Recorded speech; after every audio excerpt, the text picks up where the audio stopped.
बाहेर आपण बॅनर बघितलं वधूवर मिळालं, बाहेर बॅनर होतं.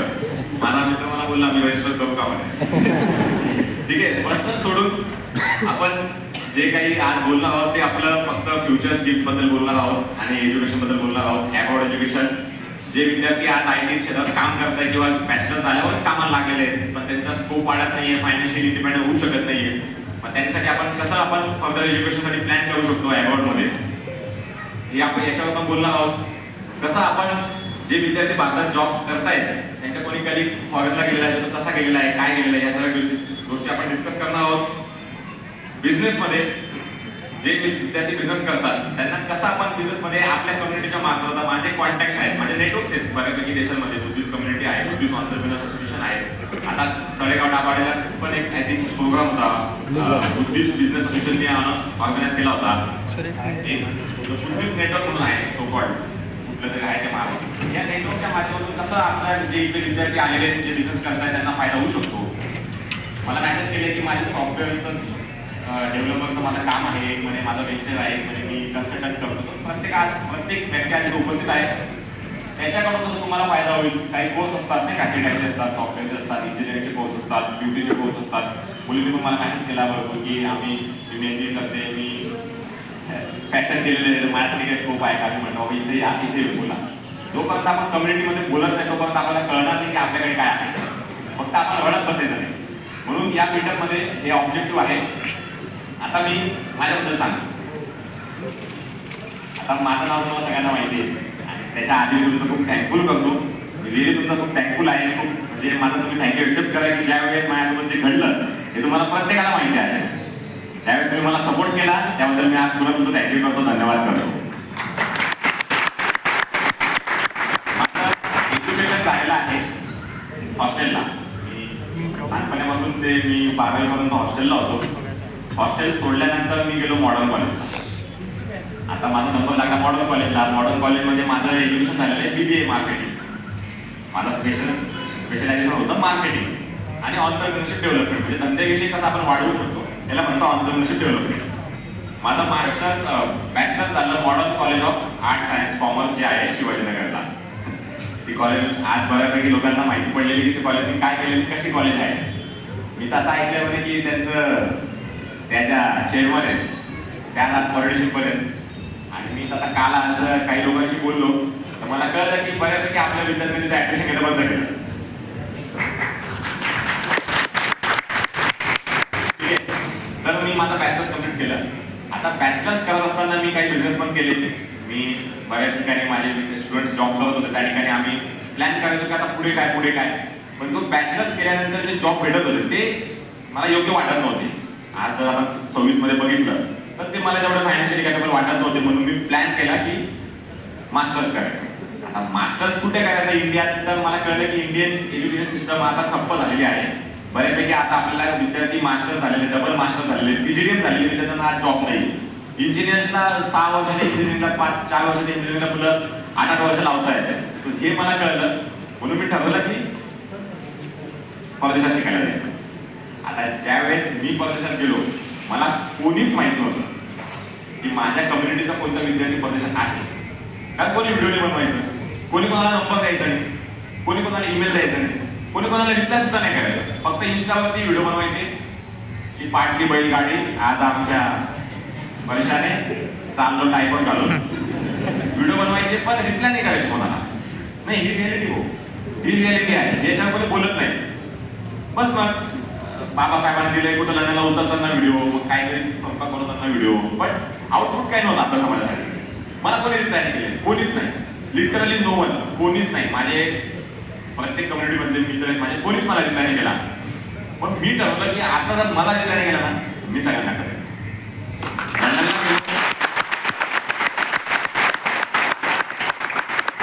कम्प्लीट होताना मग मी मॉडर्न कॉलेजला सांगितलं की माझं ऍडमिशन झालंय युनिव्हर्सिटी ऑफ ससेक्स.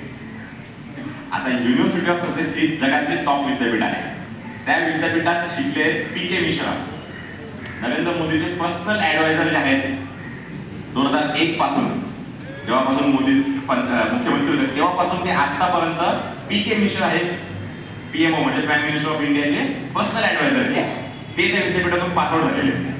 निवड टाटा ग्रुपचे जे चेअरमन होते ते त्या विद्यापीठातून पासआउट झालेले. जिओ बायडन जो अमेरिकेचा राष्ट्राध्यक्ष होता त्याचे जे नातू पंतू आहेत ते त्या विद्यापीठात शिकलेले. दुबई म्हणजे गल्फ कंट्रीचे जे शेखचे जे मुलं आहेत राजांची मुलं ते त्या विद्यापीठात शिकले, कारण की ती विद्यापीठ आहे IDS institute of development studies साठी वर्ल्ड नंबर 1 विद्यापीठ आहे. कसं आपण आपल्या भागातले रस्ते, environment, child development, human development, float development अशा जे काही प्रोग्राम असतात त्याच्यासाठी 1 नंबर येतो. म्हणून त्या विद्यापीठात मी गेलो, माझा नंबर लागला. आता त्यांनी मला विचारलं होतं की तुला रिकमेंडेशन लेटर लागेल ऍडमिशन घ्यायच्या वेळेस. मग मी गेलो मॉडर्न कॉलेजकडे. मॉडर्न कॉलेजला म्हटलं बाबा मला रिकमेंडेशन लागतंय. मॉडर्न कॉलेजच्या शिक्षकांनी इतकं छान छान लिहिलं माझ्याबद्दल की प्रेम खूप सुंदर मुलगा आहे, खूप छान आहे, प्रत्येकाला मदत करतो, फार इंटरेझम आहे त्याच्यामध्ये, नेटवर्किंग बिल्ड करतो वगैरे वगैरे सगळं लिहिलं. आणि मग मला ऍडमिशन भेटलं. आता माझं मास्टर झालेलं आहे मार्केटिंग अँड कन्झ्युमर सायकोलॉजीमध्ये. आपण त्याला 2 वेगळे मास्टर म्हणू शकतो. एक म्हणजे माझा मार्केटिंग मध्ये झालेला आहे आणि एक म्हणजे माझा कस्टमर सायकोलॉजी मध्ये झालेला आहे, की जो ग्राहक वस्तू विकत घेणार त्याची मानसिकता काय असते याच्याबद्दल आणि मार्केटिंग बद्दल. आता मार्केटिंग बद्दल माझं मास्टर झालं. मग मी लंडनला शिकायला गेलो. ब्रायटन म्हणून एक एरिया आहे लंडनच्या खाली, बीच साईड एरिया आहे ब्रायटन म्हणून, तिथे माझी विद्यापीठ होती. माझं मास्टर्स कम्प्लीट झालं. आता फायदा असा आहे मास्टर्स करता करता तिथे आपण पार्ट टाइम जॉब करू शकतो. आपण UK म्हणजे युनायटेड किंगडम या देशामध्ये आपण पार्ट टाइम जॉब करू शकतो. इतर देशांमध्ये 2 वर्षाचं मास्टर्स असतं. मग आपल्याला 2 वर्ष खर्च लागेल आणि UK मध्ये फक्त 1 वर्षाचं मास्टर्स असतं. म्हणून आपण 1 वर्षात मास्टर्स कम्प्लीट करून दुसऱ्या वर्षाला जॉब करू शकतो आणि पार्ट टाइम जॉब पण करू शकतो. मी पार्ट टाइम जॉब केला. पार्ट टाइम जॉब नंतर मला इमिडिएट मला आता असं वाटतं की माझ्या बॅचचा एकमेव मुलगा होतो ज्याला आफ्टर मास्टर्स लगेच जॉब लागला.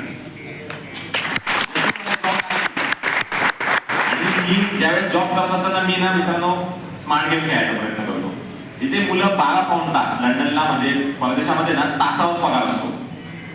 तर मला कळलं की मुलं 12 पाऊण तास म्हणजे 12 पाऊण म्हणजे 1500 रुपये होतात. तर 1500 रुपये तास आहे मुलांना. आता मी विचार केला माझ्यावरती लोन आहे आणि लिमिट कसं लोन फेडायचं, आणि माझी मोठे आहेत माझे मोबाईल कपडे बिपडे आपण असे घालत नाही, म्हणून आपल्याला एन्जॉय करायची सवय आहे. म्हणून मग मी विचार केला की कसं मी जास्त पैसे कमवू शकतो. म्हणून मी लागलो एअरपोर्टला. काही मला लक्षात ठेवलं एअरपोर्टला डबल पगार आहे. जिथे 12 पाऊण तास होता माझ्या मित्रांना तिथे मला एअरपोर्टला 24 पाऊण तास होता. मग काय 1500 3000 तास मी दिवसाला 10-12 तास काम करतो. किती झाले? 3 गुणिले 12 36,000 दिवसाला पगार होता. तर हा पगार मी तिथे कमवत होतो. मग मला नोकरी लागली. माझा मास्टर झाल्यानंतर मला नोकरी लागली. आणि मग मी जेव्हा आपण एअरपोर्टला जातो तर एअरपोर्टला कोणी जाऊ शकत नाही एक्सेप्ट तिथले एम्प्लॉई. कार्ड लागतं आपल्याला एअरपोर्टच्या प्रत्येक टर्मिनलमध्ये घुसायला. तुम्ही पण जाऊ शकत नाही विदाऊट तिकीट आणि विदाऊट पासपोर्ट कोणी जाऊ शकत नाही. तुम्हाला कार्ड असतं तर ते कार्डला ते एव्हिएशन ऍक्ट मध्ये एक कार्ड असतं ते कार्ड आपल्याला कायद्यानुसार बनवून घ्यावं लागतं. पण ते कार्ड बनवण्याची प्रोसेस अशी की तुम्हाला 5 वर्ष तुम्ही कुठं होते त्याला म्हणतात बॅकग्राऊंड व्हेरिफिकेशन. 5 वर्ष कुठं होता? गुंड होता, रेपिस्ट होता, कोणाला छेडलंय, तू काहीतरी ड्रग्स बिक्स मध्ये सापडला आहे, या सगळ्या गोष्टी चेक होतात. त्यांनी मला 5 वर्ष विचारलं. 5 वर्षामधून 3 वर्ष मॉडर्न कॉलेजला होतो, 2 वर्ष मी जॉब केला. 3 वर्षाचं माझ्या 2 वर्षाचं विचारलं की हा तुमच्याकडे शिकायला होता का, कामाला होता का? दोघी कंपनीने सांगितलं हो आमच्याकडे कामाला होता. फक्त हो का नाही विचारलं होतं. आणि सेम मॉडर्न कॉलेजला विचारलं की हा तुमच्याकडे शिकायला होता का. आता सेम मॉडर्न कॉलेज मध्ये त्याने बघितलं. मग काय केलं, कंपनी चालक माझी कंपनीने मग सांगितलं की आम्ही प्रेम बिगाडे करून बोलतो आवडतो, आमच्या कंपनीत कामाला लागलेला आहे, याला इतका पगार आहे. आता मग यांनी माझा पगार बघितला. ह्या मॅडममध्ये माझा ऍक्सिडेंट झाला होता पुण्यात, मोठा ऍक्सिडेंट झाला होता, पायात रॉड होते. तर मी ना त्या बघितल्या त्या काठ्या घेऊनच मी कॉलेजला गेलो होतो रिकमेंडेशन लेटर मागायला पेपर द्यायला. मैडम मैंने अरे इसको तो पाँव टूटा था बोले, ये कैसे लंदन पहुंच गया बोले, ये जा नहीं सकता लंदन बोले. मैडम मैं लंदन से बात करो. मी पण चालक ना, मी त्याला माझ्या युकेच्या नंबरने फोन केला. मॅडम नंबर फोन केला, तिने पहिले कट केला, घाबरून गेली ती. तिला कोणी फोन नसेल करत, इंटरनॅशनल नंबरने ती घाबरून गेली, कट केला. शेवटी तिला माझ्या युकेच्या नंबरने तिला मेसेज केला. म्हटलं मॅडम असं आहे, मला नोकरी लागलेली आहे, मला तुमचं फक्त व्हेरिफिकेशन हवंय की मी तुमचा विद्यार्थी होतो का, हो का नाही. तेव्हा डिसिजन प्रिन्सिपल मॅडम करेल. ठीक आहे, प्रिन्सिपल मॅडमकडे गेलो. प्रिन्सिपल मॅडम म्हणे तुझ्या बापाला पाठव. ठीक आहे म्हटलं मॅडम. माझ्या बापाला फोन केला, बाप म्हणे मी जातो. तिथे काम करणारा गायकवाड क्लब म्हणे बिघडे तुझ्या वडिलांना पाठवू नको म्हणे. का म्हणे वडिलांची माफी मागून घेते. म्हटलं बरं का. म्हणे मॉडर्न कॉलेजला 14 एप्रिल करायचे नाही, मॉडर्न कॉलेजला बुद्ध पौर्णिमा नाही करायची, मॉडर्न कॉलेजला दर 8 दिवसात सत्यनारायणाची पूजा व्हायची, मग 14 एप्रिल का नाही. असं मी आवाज उचलला होता की 14 एप्रिल का नाही म्हणून. शिवजयंती तुम्ही धुमधडाक्यात म्हणतात, सुट्टी असते 19 तुम्ही 17-18 फुल घालून टाकतात. 14ला जर सुट्टी आहे तर 13 आणि 15 पण घातवा ना. नाही म्हणे. ठीक आहे, मग मी कॉलेजला बाबासाहेबांची फ्रेम गिफ्ट केली होती.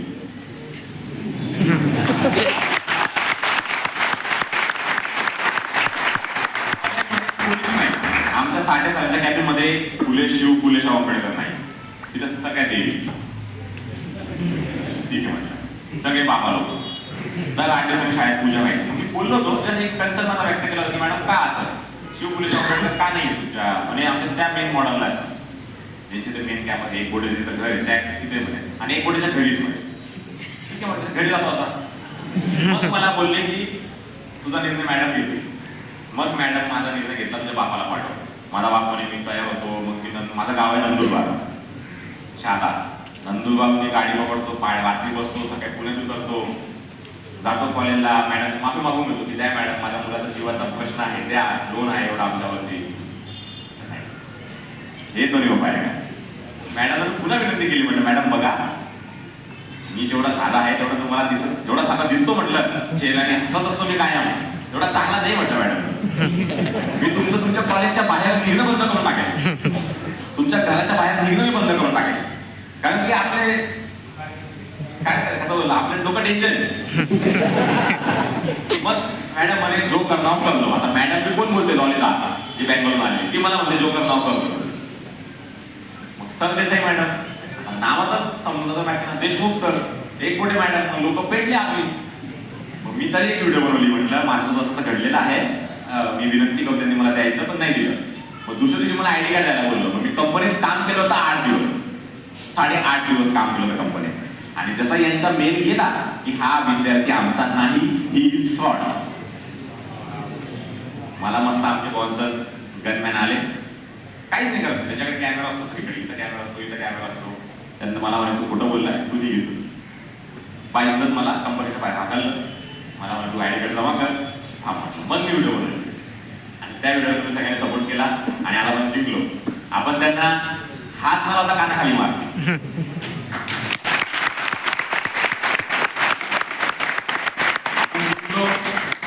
यांनी मग आपल्या लोकांनी बाळ तमाशे केले. बाळ तिथं अष्टस्तंभवाला माणूस बसवला, IPS बोले क्या मॅटर क्या मॅटर. पुण्याचा कमिशनर कोण? अमितेश कुमार. हमारे बच्चों को एजुकेशन नहीं मिला बोले. ठीक है भेजा तो बोले एजुकेशन, बुलाओ बच्चों को. बच्चे इधर नहीं बोले. ठीक है आपण वहां जाते बोले बच्चे के बाद चलो लंडन. मग तेव्हा ते लंडन में बोले. मग भाऊला गाडी पाठवली, ती पोलिसची व्हॅन, फुल कॉलेजला सिक्युरिटी. अशा प्रकारे आपण त्यांना चांगला धडा शिकवला. मी 8.5 दिवस काम केलं. 8.5 दिवसाचे मला कळलं 36 गुणिले 8.5 जो काही पगार होईल तो पगार त्यांनी मला दिला. आणि मग मी भारतामध्ये आलो. माझ्याकडे राहायला पैसे नव्हते तिथे, कारण की मी कंपनी समजा आता माझ्यासारखा मुलगा गावाकडून आला पुण्यात, आम्ही काय करत पुण्यात पहिले PG बुक करेल ना, PG करेल, मी माझं बॅग घेऊन जाईल, माझ्या आई मला सोडायला येईल, माझा बाप मला सोडायला, मला तर कधी येत नाही तुम्हाला सांगतो. तर सोडायला येईल आणि मग आपण सगळे तिथं राहायचं खायचं पहिले बघू आणि मग दुसऱ्या दिवशी आपण कंपनीत जाऊ. सेम मी केलं. कंपनी जवळ निघून केली. माझ्या उत्तर वाढतं 4 लाख रुपये महिना. 4 लाख रुपये 4 मुलं होतं. 1 लाख रुपये महिना आमचं भाडं होतं. डिपॉझिट होतं आमचं डिपॉझिट होतं 12 लाख रुपये. आम्ही डिपॉझिट दिलं, भाडं केलं, सगळ्या काही गोष्टी करून कंपनीत गेलो. 8 दिवस काम करून हाकलून दिलं. मग आपण तेव्हा मी ठरवलं की आता जर मला जात बघून नाकारता तुम्ही, एक फ्रेम बिघाडायला तुम्ही थांबवलं, आता 100 फ्रेम बिघड लागतील. या मुलं पाठवतोय. 25 मुलं चालले शिक्षणासाठी, MBBS, PG म्हणजे पोस्ट ग्रॅज्युएशन, आणि स्किल डेव्हलपमेंटचे प्रोग्राम आणि लॉ साठी. 25 मुलं शिक्षणासाठी चाललेले आहेत परदेशामध्ये. जितके पण तुम्हाला देश माहिती आहे, UK, Ireland, US, Australia, New Zealand, Germany, Japan, Taiwan, Kyrgyzstan, Uzbekistan, Tajikistan, Azerbaijan या अशा सगळ्या देशामध्ये, जॉर्जिया, रोमानिया या देशामध्ये प्रत्येक मुलगा चाललेला आहे MBBS पासून ते PhD पर्यंत शिक्षणासाठी. सप्टेंबरमध्ये तुम्हाला त्या मुलांचे व्हिडिओ दिसेल. आणि उरलेले 75 मुलं चालले नोकरीला. 75च्या 75 मुलं डेलीवाले होते. आपण त्यांना चांगल्या दुबईत गेलो. दुबईत त्यांना चांगल्या का, आता मला आता ते दादा भेटला, तो हॉटेलला काम करतो दुबईला. असे मी जेव्हा दुबईत गेलो, दुबईला पण आपण एक मीटअप ठेवला होता. दुबईमध्ये चांगल्या IT क्षेत्रात काम करणारे हॉटेलला, रॅडिसन ब्लू सारख्या, JW सारख्या हॉटेलला काम करणारे मुलं मला तिथे भेटले. त्यांच्या रेफरन्सनी आपल्या कशा गरीबाला तिथे काम देता येईल. कोणी ड्रायव्हरचं काम करतं, कोणी डीजेत काम करतं, कोणी शेतकडे काम करतं, तर कसं आपल्या मुलांना तिथे घेऊन जाता येईल याच्यावरती आपलं डिस्कशन झालेलं आहे. आणि आज 75 मुलं जॉबसाठी चाललेले आहेत. भविष्यात आपण जास्त